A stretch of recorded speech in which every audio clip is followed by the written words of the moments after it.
Hello bachcho, let's read this question. The question says platinum crystallizes in a face-centered cube crystal with a unit cell length of 3.9231 angstrom. The density and atomic radius of platinum are respectively. Atomic mass of platinum is given 195 and the options are 45.25 gram per cubic centimeter and 2.516 angstrom, 21.86 gram per cubic centimeter and 1.387 angstrom, 29.46 gram per cubic centimeter and 1.48 angstrom and none of these. तो यहाँ पे हमारा की concept क्या होगा?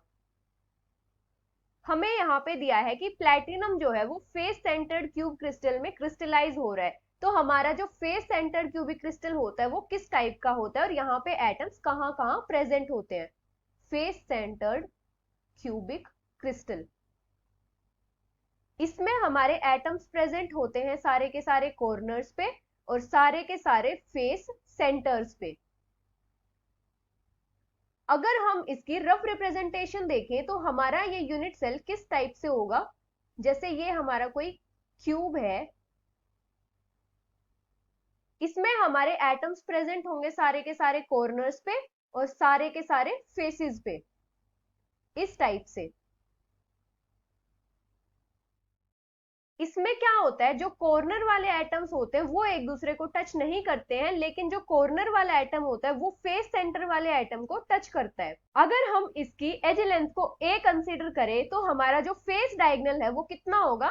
जैसे ये भी हमारी एज लेंथ a होगी, ये भी हमारी एज लेंथ a होगी, तो ये हमारा एक राइट एंगल ट्रायंगल हो जाएगा और हमारा फेस डायगोनल कितना हो जाएगा? अगर हम पाइथागोरस थ्योरम से फाइंड आउट करें, face diagonal equals to a√2। अभी क्या होता है कि इस फेस डायगोनल पे हमारे ये तीन एटम्स लाई कर रहे हैं जो एक दूसरे को टच कर रहे हैं, तो ये हमारा टोटल डिस्टेंस कितना हो जाएगा? अगर हम रेडियस की टर्म में देखें तो जैसे ये जो एटम है इसका पूरा का पूरा डायमीटर या फिर ट्वाइस ऑफ इट्स रेडियस, इस एटम का ये वाला पार्ट और इस एटम का ये वाला पार्ट, तो टोटल डिस्टेंस हमारे पास हो जाएगा 4r इक्वल्स टू, ये हमारा क्या है पूरा का पूरा? Face diagonal a√2। तो ये हमारा रिलेशन आ जाएगा रेडियस ऑफ एटम और एज लेंथ के बीच में। अभी हमें एज लेंथ गिवन है 3.9231 आर्मस्ट्रॉन्ग, तो यहां से हम r फाइंड आउट कर सकते हैं। r हमारा कितना हो जाएगा? a√2/4। तो यहां से अगर हम वैल्यू पुट करें 3.9231 इंटू √2 डिवाइडेड बाई 4, √2 हमारा क्या होता है? 1.414।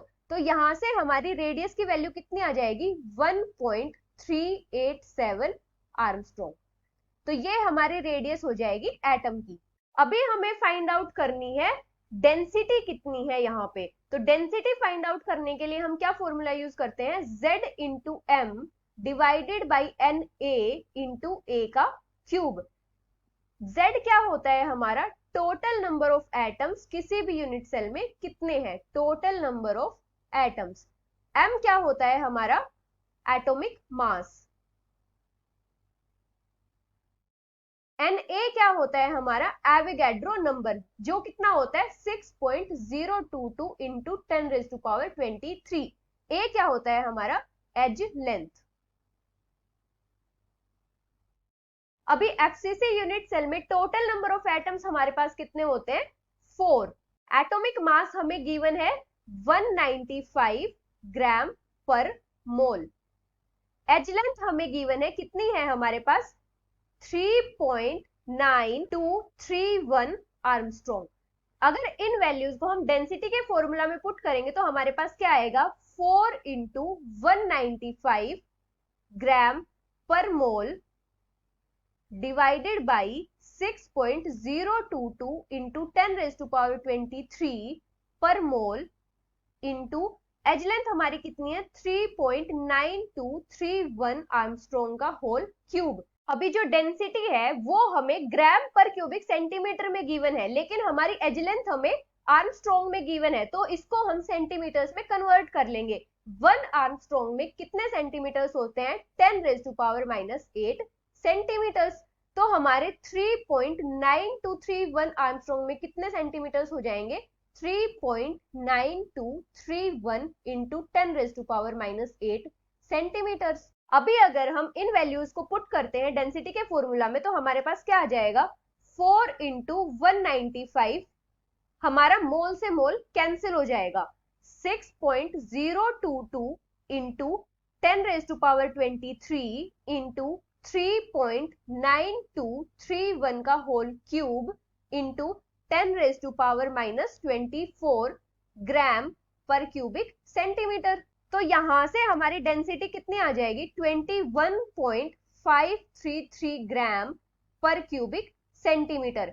ये हो जाएगी हमारी डेंसिटी प्लैटिनम की।